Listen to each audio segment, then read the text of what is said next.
Good evening, everybody. I am back, and it is our last episode, last live for the month, and before Holy Week starts. Well, it's Holy Week already, but before the weekend, Black before Monday, Thursday, Good Friday, and Black Saturday, and Easter Sunday comes, and then next week. April, gosh, next week it's going to be April already. Oh my gosh. It's the second quarter already of 2021. Can you believe it? Can you guys believe that? Time flies so fast. My gosh. So, before we get started with our topic today, I want to ask you first, how did you do during this first quarter of 2021? Let's do like a what do you call this, like a monthly reflection, or in this case quarterly reflection. Like, how did you do this first quarter, so January, February, March of 2021? What were your accomplishments? You can share it if you want in the comments below. You can share like your one biggest accomplishment, or maybe like one big skill that you learned, or one hobby that you took up, something, just one win.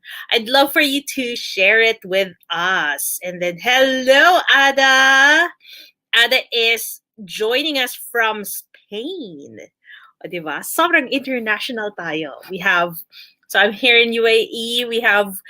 We have viewers from the Philippines, and now we have viewers from Spain. Yay! Sabi rin ni Ada, no, I can't believe it. I know! It's so crazy! Nakakaloka talaga. So anyway, I want you to share. Okay, wait. Let me just create that banner. That's what I love about StreamYard. We can do that. Okay. What was...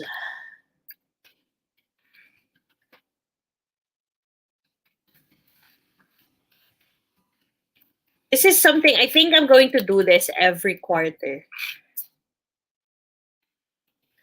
Yung mag-ano tayo, magkakaroon tayo ng quarterly reflection. So, if you are willing to share, whether you are joining us live or catching the replay, I want you to share what was one of your wins this first quarter of 2021. So it doesn't have to be about your professional life, your career, your job. Pwedeng personal to, pwedeng sa relationships also, pwedeng ang win ninyo is you get up early na in the morning after struggling for so long, or nakakapag-jogging na kayo every weekend. That's one of my wins, kasi nakakapag-jogging ako every weekend. I don't know lang ngayon kasi malapit na mag-summer dito, and summer dito is so hot, and it's so hard to breathe when you're jogging. Tapos naka-mask pa. So,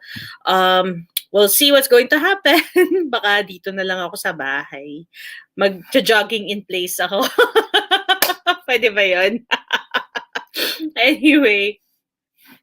So, before we start, I want to introduce myself again to those who are new to this broadcast or to this video. My name is Jack, and I am a mindset coach and the head trainer at Filipino Training Center. At Filipino Training Center, we support each OFW and each Filipino and take down the mind blocks so that they can find their purpose. And with finding their purpose, they can provide a sustainable future for them and their families in the Philippines. So yun po yung goal natin, is to bring home the Filipinos to the Philippines and help them provide a sustainable future for them and their family. Yan. So, lahat po ng mga dinidiscuss ko po today, tapos doon sa mga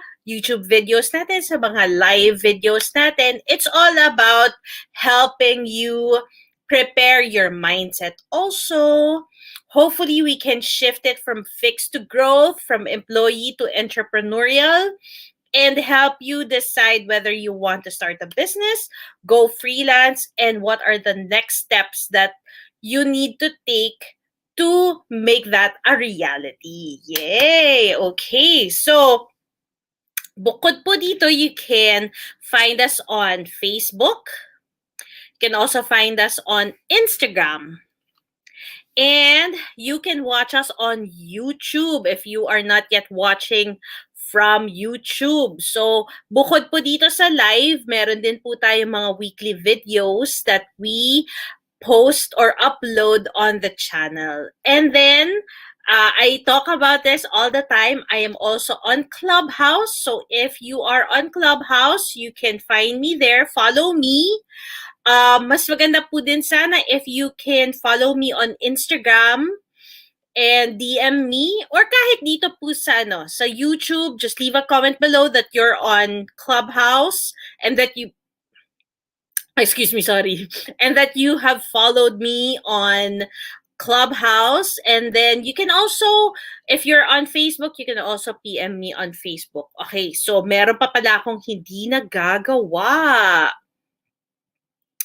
Ito po ang aking hindi pa nagagawa. Hindi ko pa na-share. Na-excite ako masyado na makausap kayo. So, i-share ko lang po muna itong ating video para mas marami tayong makuhang viewers. Yon. Kasi 'di ba, sharing is caring. So, before I do that, before I share, I want to talk about what our topic is going to be. So, ayan. Gusto mo ba maging positive? Okay. So, meron po tayong question of the day. And while I share it, I hope that you can think about this for a while and then share with us your tips and your tricks. So, question of the day, how can you make an effort to stay positive? Ayan. Let's not complicate it. Simple lang po. Wag na po nating masyadong isipin kung paano. Pero, pwede ho yan yung isang effort is to take a morning shower because morning showers really put you in a good mood. So, pag nasa good mood kayo, mas na-share nyo sa ibang tao yung good mood ninyo. May mga ganyan po. Okay. Hold on. Let me just share this. Para tuloy-tuloy na tayo. Okay.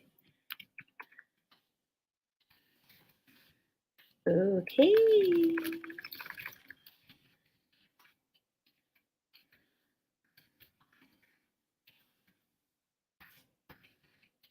Medyo ano po tayo kasi one woman team po tayo for now. Kaya kailangan ako gumawa ng lahat. And on YouTube.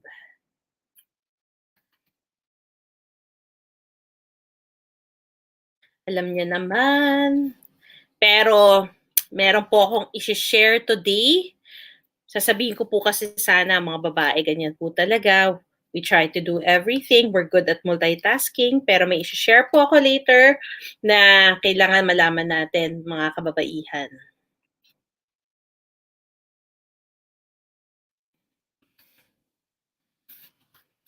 Yan. Okay. Oh, I do have one question also. Kasi right now po, no, yung aking mga live, tapos yung mga title ng aking ng live po, it's either in Tagalog or in English. Now, sometimes, hindi ko rin sure kasi sometimes it's nice to talk in Tagalog lang. Pero alam ko merong iba, hindi talaga sila super fluent sa Tagalog. So, please let me know also if you would prefer that I speak in English or I speak in Taglish. Hindi ko siguro gagawin na yung straight Tagalog kasi meron din tayong mga foreigners na excuse me, meron din po tayong mga viewers na lumaki po sa ibang bansa. So, English po yung mas alam nila, yung Tagalog not so much. So, let me know po if you want me to continue speaking in English or in Taglish. Yun lang po ang kaya ko. Hindi ko po kaya kasi yung ibang dialects ng Pilipinas. Okay. Okay, so Ada shared here. Ada, is it okay if I share this? Pero hindi, ilalagay ko na rin eh. Sabi ni Ada, I felt so low during the first quarter, but I decided to help myself and seek help as well. Yes, yan. That is one of the best things that you can really do for yourself. We have to admit talaga when we need help. And it's not a bad thing to ask for help. 'Di ba? Kasi ano naman tayo eh, 'di ba? Sabi, no man is an island and we need others to really help us, to support us. So, I am glad that you decided for yourself to ask for help. Yay! Thank you, Ada. And eto naman, sinagot naman niya yung ating question of the day. So, yung question, i-ano muna natin ulit. Hide muna natin yan. Ilagay po natin ulit. Yung question of the, ayun na pala.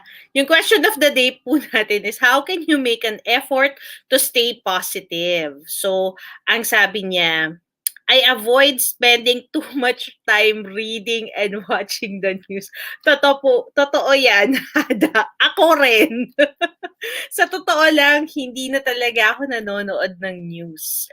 Yung nakukuha ko na lang news sometimes is from the newspaper na lang, yung online newspaper na lang. Pero sometimes yung critical na lang talaga, yung like for here, yung pag may announcements na, open na ulit ang vaccine or ito yung mga latest protocol, yung mga ganun na lang. Tapos yung mga, I try to only read yung mga positive na news articles. Kasi pag binasa lang natin yung mga nakakadismaya, minsan parang, ayoko nun yan. Okay. Okay. So, before we get started po, no, I want to make things clear. Kasi yung ating title is gusto mo ba maging positive? So more or less, in English, how to stay positive. Now, first things first, I just want to make it clear that when I say how to stay positive, and when I say positive, I don't mean focusing on what is wrong. When I say positive, I mean choosing to have hope and focusing on the possibilities. That when the going gets tough, staying positive means focusing on the problem at hand and creating solutions. It doesn't mean focusing on the limitations and what could go wrong. Minsan kasi yun yung problema, di ba? When we're so negative, nagiging Nostradamus tayo. Tama, no? Nostradamus. Na nagpe-predict tayo ng future. Pero hindi naman natin alam kung yun talaga. Tsaka minsan, yung ganon, it's not predicting. It's overthinking. Yan ang ano talaga eh. Yan ang kalaban talaga eh, yung overthinking eh. I was a victim of that. I used to overthink so much.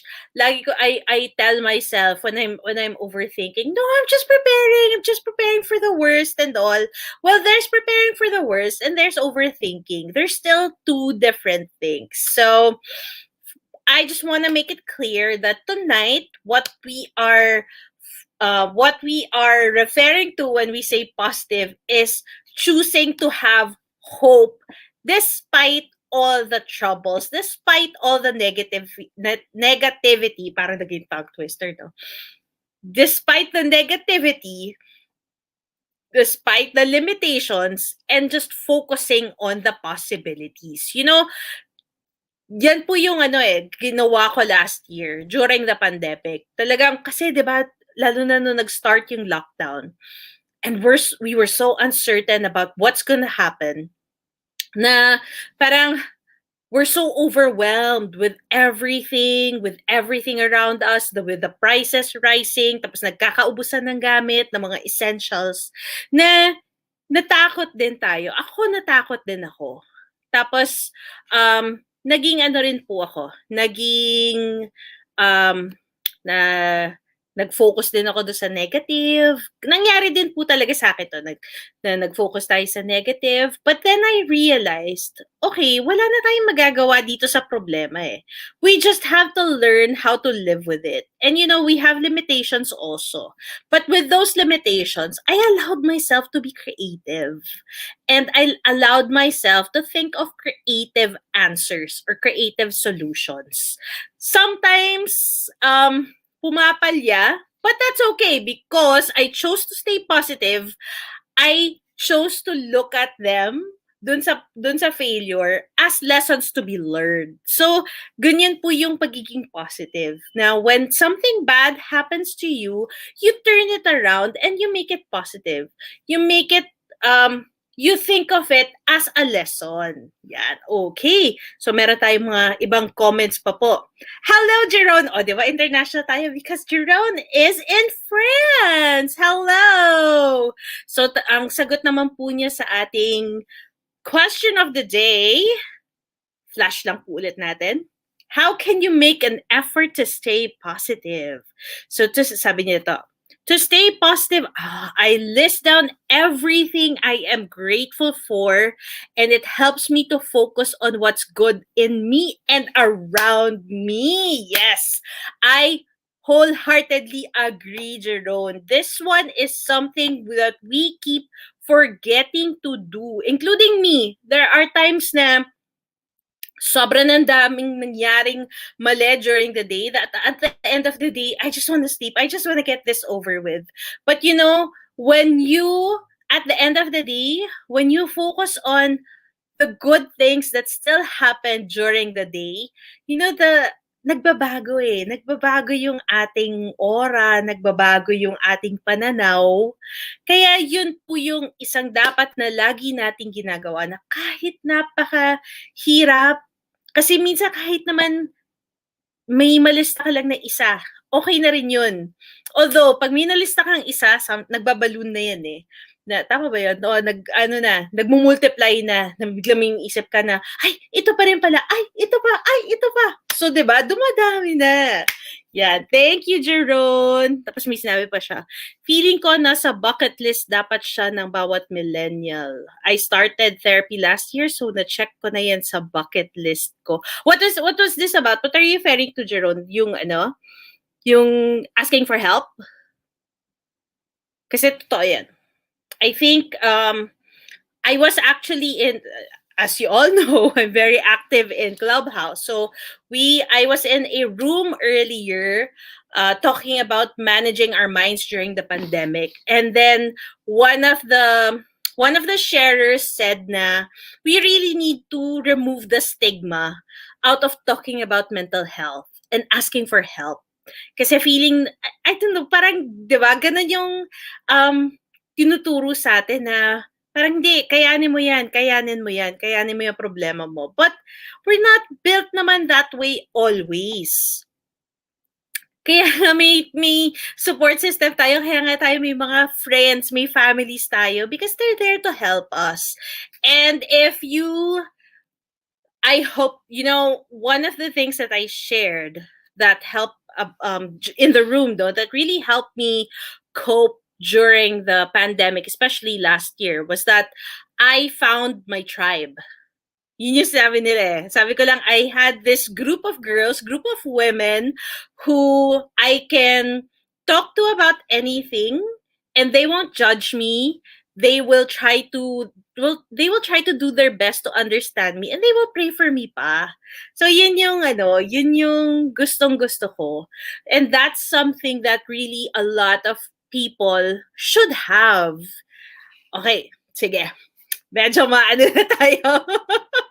Let's get to the meat of our discussion today. So what I'm going to share with you today are tips that worked for me to stay positive. Now, if at any point that you resonated with any of the tips that I share here, let me know in the comments below. I would love to know how you were able to apply it in your own life. And if you also have more tips that you want to share that really work for you that I have not mentioned, please share it in the comments also below. Okay?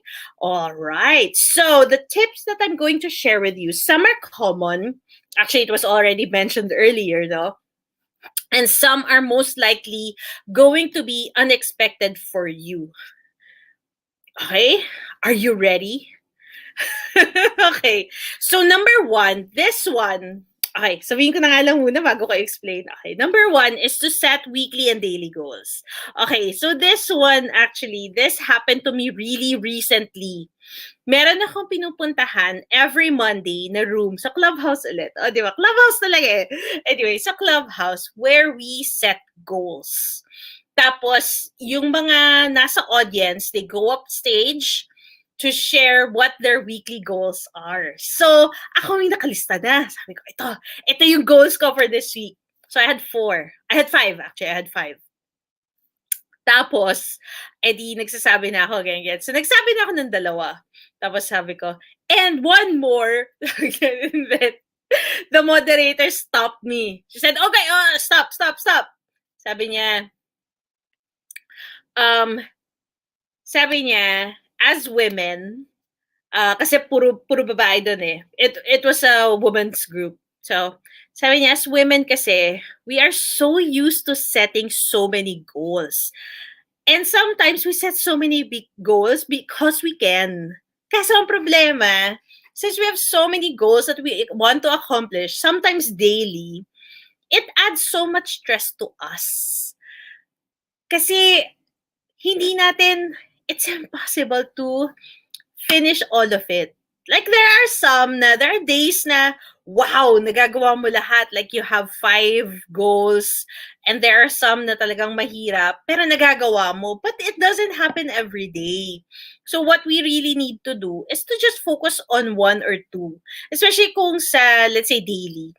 It's good to focus on just 1 goal.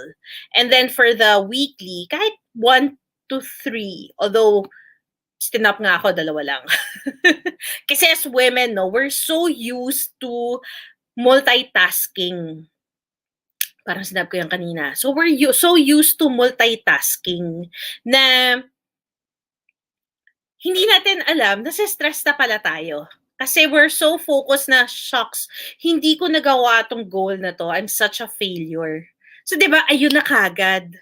You're thinking negatively about yourself na imbes na mag-focus tayo doon sa, okay, hindi ko ito nagawa. Pero, I have this goal 1 and 2. Nagawa ko siya. Minsan kasi, di ba, you have 3 goals. Yung isa lang ang hindi mo nagawa. So, you fixate on that 1 goal na hindi nagawa instead of focusing on the 2 na nagawa mo ng bonggang-bongga. Di ba? Yan yung nagbibigay sa atin na stress. Kaya talagang we give up hope, we're so negative and all because we're focusing on the wrong things. We have to focus on the positive. Okay? So, instead of the 5 goals that I had planned, I stuck to 2. And, you know what? Wednesday pa lang and I've already accomplished them. Oh, di ba? Kaya, ang ganda-ganda ng... Kaya positive ako ngayon. Kasi nagawa ko na yung goals ko. Tapos ngayon, whatever else that I do during this week, bonus na yun. Diba? So feeling ko talaga super accomplished ako. Kaya bukas, I'm actually learning a new course now. Sabi ko, inaayos ko yung schedule ko kanina. Sabi ko, shucks, pwede ko itong gawin bukas. Tapos pwede ko kasi, I only set aside 1 hour for it. 2 hours a week. Sabi ko, shucks, pwede kong gawin pala to bukas. 1 hour tomorrow and then 1 hour on Friday. Tapos niisip ko, okay, so kung kaya ko pa tomorrow, then I'll accomplish 1 more hour. Diba? Na ang dami kong pwedeng magawa. Pero, I'm not obligated to do it. Yun yung maganda. Kasi marami na ako na-accomplish eh. Although with that class, this week, I've already taken 1 hour. So, in effect, I don't need to take more. Oh, wait, I need to take 1 more hour. But, it's okay. It's okay. It's fine. Okay? So, Number two, this one is my favorite, and this is what I recommend to everyone, whether you are already thinking positive or you're still thinking negative. So, number two is to get out into nature or out into the sun. Okay, sometimes it's not possible for us to go out into nature, but it is always possible for us to go out into the sun. Kahit nasa Pilipinas tayo, hindi ko naman sinasabi na pumunta kayo sa malayo at doon kayo magpa-araw. No. Pumunta lang kayo sa labas ng bahay. Some of us, we have yards na merong sun pa rin na makukuha. So, go out into that sun. Or kahit doon sa labas ng gate. Yan yung mga pwede niyong gawin. If we live in a place, I live in a place where nature is quite accessible. So, I do my best to go out there. Especially at the start of the day. Kasi wala pa rin lang masyadong tao. So talagang pwede akong umupo sa damo, umupo sa grass, mag-grounding, mag-earthing, and just soak up the sun, soak up the energy. Alam nyo, sobrang ganda nung nagiging effect sa akin. Kasi I have a lot of positive energy that comes my way. Na feeling ko, okay, sige. Parang, hindi naman sa nothing can stand in my way. Kasi something will still stand in my way. That's life. But, because I've done that, I'm like, okay lang yan. I will take whatever life throws at me. Tingnan natin kung anong magagawa. Bahala na. Ganun ang attitude ko. Bahala na. Kakayanin yan. Bahala na kung paano gagawin natin. So, yun yung sinasabi ko na stay positive. Hindi yung, ay nako, nag-ano na naman, ano ba naman to? Meron na naman problema. Diba? Diba, iba, pag merong, kasi yan yung point nito eh. When a problem comes, how do you choose to respond? Yan yung tanong. When a problem comes, how do you choose to respond? Do you choose to respond negatively or do you choose to respond with hope? How do you respond? So always think about that. Okay? So we will get to your comments later. I just want to get this going. So para later tuloy-tuloy yung pag-uusap natin. Okay, and then number 3 is to follow a life-giving lifestyle. O, di ba? Ang dami nagsasabi, follow a healthy lifestyle, follow a mindful lifestyle. Ito, iba. Life-giving lifestyle. Or ano yan? Meron pa, life force lifestyle. Yan. Meron yung isa kong kaibigan, ganun na tawag niya. So, what this means is that you focus on eating or absorbing anything that will give you a good life. Okay, so that means eating fruits and vegetables and lots of it. A lot of people forget about that. You have to eat your fruits and vegetables. Hindi tayo bumabata. Remember, we have to keep our immune systems up. Okay? We have to move every day. Even if you're in an office, even if you work in an office, I'm sorry, excuse me, you can move. Kahit man lang gawin mo. Kung nasa harap ka ng computer, no? Gawin mo lang, mag-set ka ng alarm, 5 minutes. Mag-set ka ng alarm, 5 minutes, you stand up and you just walk around the office. And then you sit down again after 5 minutes. Or maybe you can go to the staircase if there's a staircase and go up, let's say 2 flights up, 2 flights down, 2 flights up, 2 flights down, 5 minutes, you know? You can do that. That's something that you can do. Or if you really can't, kung marami talaga masyadong trabaho, do it during your lunch break. And then at the end of the day, if you can, walk home. Or walk to wherever you need to go if you can. If not, like let's say if it's really, really far, gawin nyo if you're riding public transportation, get down a few stops before your stop talaga and then walk home. It's you have to sneak in these movements eh. Hindi siya if you wait until you have the time to do it, you will not have the time. So you have to make time for it. Okay, so yan yung dyan papasok yung pagiging mindful. Our actions, we have to make decisions. We have to make life-giving decisions. Ang ganda, no? Gusto ko yun, life-giving. Anyway. And this one is very, very, very, very, very, very important, which a lot of people do not remember. You have to drink lots and lots of water. Okay?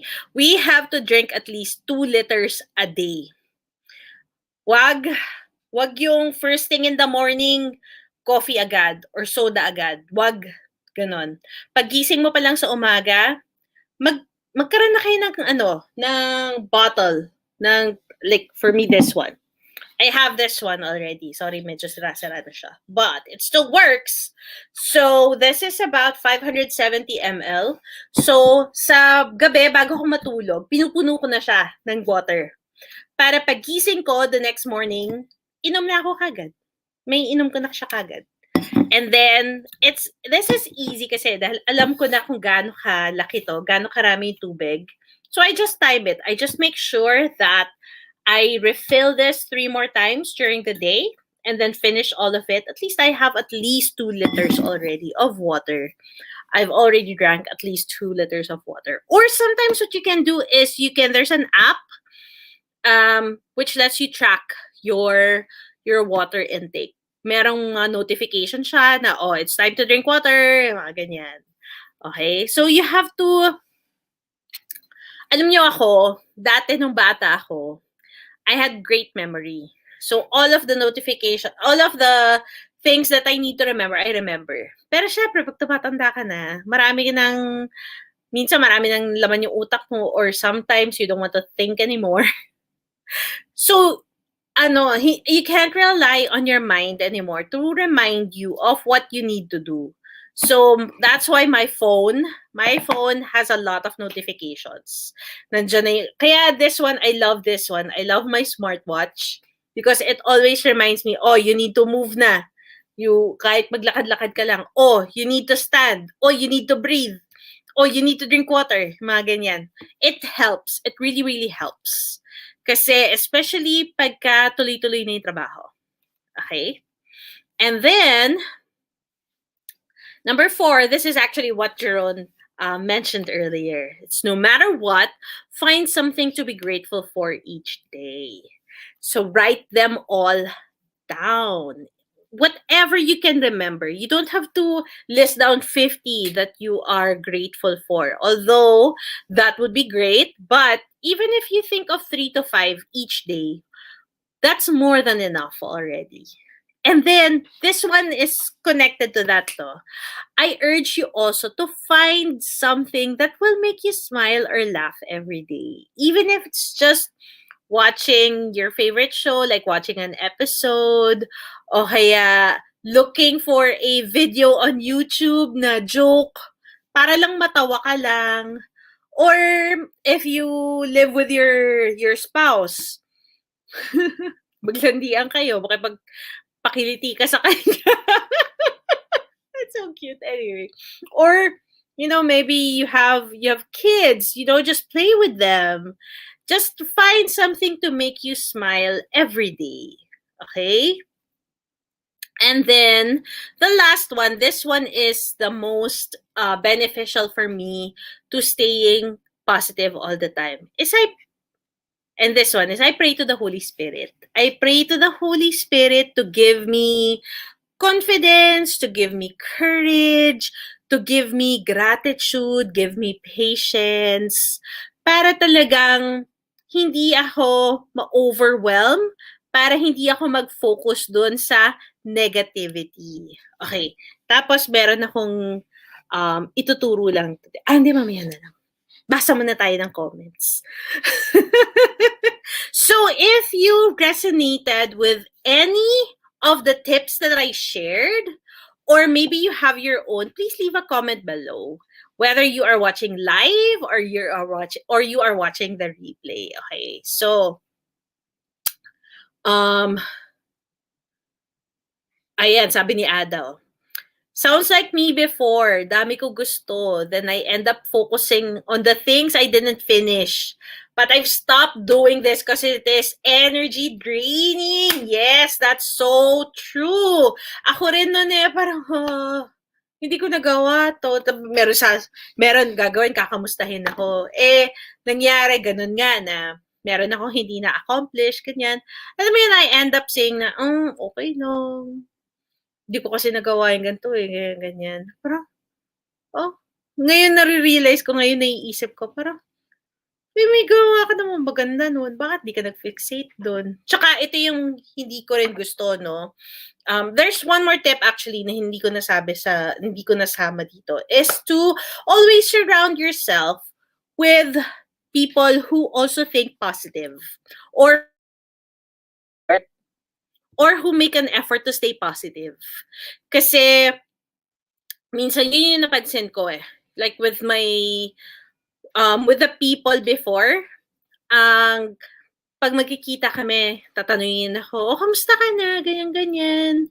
Tapos, pero kasi, alam mo yung pinangunahan na nila na, ay nako, si ganito, ganyan na naman. So, parang ako ngayon, parang shocks. Paano ko sasabihin yung good news ko? Ganyan. Parang feeling ko pa ngayon ako yung makakasira ng vibe. Pero hindi, di ba? Pero, so yun din minsan yung maganda, to surround yourself with positive people or positive thinking people so that you are always inspired and motivated to be positive. Okay. Si Ada sabi niya, I sit in front of our door nowadays because the spring sun is here. I read while sitting on a stool. Yes, take advantage, especially with Ada. Sila Ada, there's winter was really, really cold. Their Spanish winter was really, really cold. So talagang, I'm glad that you are already taking advantage of the sun. Because kailangan talaga natin yan. Ang dami kasi takot na takot sa sun kasi mangingitim daw sila. Parang you just have to be careful lang naman kung anong oras ka magbababad sa sun. So, yeah, don't be afraid of the sun. And you know what? A lot of people kasi say na when you're going to walk out into the sun, remember to wear your sunblock, ganyan. But remember, you have to only wear yung sunscreen 10 a.m. to 4 p.m. I think, or 3 p.m. ganyan. Kasi that's when the sun rays are very harsh. So, kailangan protektahan yung skin nyo. Pero yung before that, yung from sunrise hanggang 9:59, the sun is really beneficial. So, if you have sunblock on, hindi mo na-absorb yung vitamin D. So, you have to think about yung kung anong oras ka alis. Kung anong oras ka magbababad sa sun. Doon ka yung kung saan siya dangerous, doon ka maglagay ng sunscreen. Okay.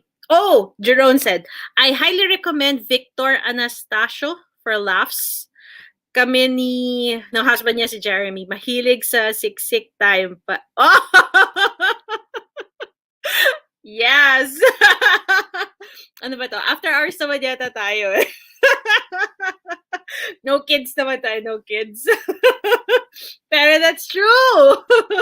You have to make each other laugh. Kahit papano, kahit small stuff lang, 'di ba? Kasi when you don't make each other laugh or smile, that can drive you apart in relationships, 'di ba? Parang yun yung napansin ko. Parang feeling ko when I don't make an effort to make someone smile or make someone laugh or at least make them feel good about themselves, parang nawawala yung relationship, yung closeness ng relationship. Anyway, sabi ni Jerome also, yes to being surrounded with positive people. And then si Ada, stay away from energy vampires. Yes, that is so true. Stay away talaga from energy vampires. Okay, so meron akong last ito last kong question. Yan. So, what are your tips to be and to stay positive? So, if you have any more tips, that will be great if you can share it below. So, meron akong isang tip on how to, if especially if you're feeling super low, you're finding it so hard to um stay positive, to think positive, and to be positive. I have one NLP tip or trick for you guys. Hold on. Kailangan tumayo eh. Yes, nakaupo po ako. Okay. Okay, so it's called anchoring. So what you're doing is you're actually anchoring a memory, a happy memory, and using that happy memory to help you stay positive. Okay, so what you're going to do, this one I would recommend, especially if you're doing this for the first time, is you go to a private room or a quiet corner, and then what you do is you close your, well, you can close your eyes or you can have it open, but think of a very, very happy memory. So when you think of that very happy memory, you feel the feelings, you try to remember every detail, you try to remember also what you were feeling at that time. What about this memory made you happy? Did you smile? Did you laugh? Did it all does it always leave a big smile on your face every time you think about it? Now just make sure that the memory is very strong in your mind, that you can really, na parang feeling mo it's right happening right in front of you. So once you have that, what we need to do is to anchor that feeling. So what we can do, there are a lot of things that you can do it. There are a lot of actions that you can do to anchor that memory and that feeling when you need to have it. No. So one thing you can do is you can pump your fist in the air, you can clap, you can snap your fingers, you can do a power pose, you can jump. It's all up to you.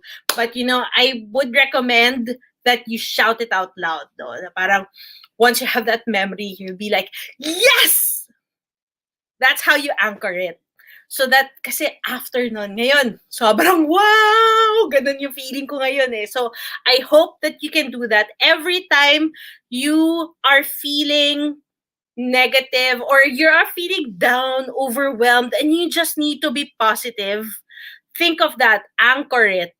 Think of that happy memory, feel the feelings, and anchor it. Okay?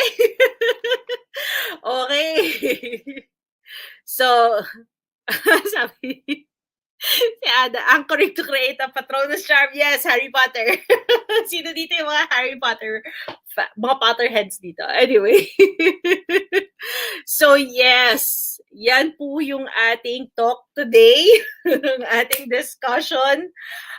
If you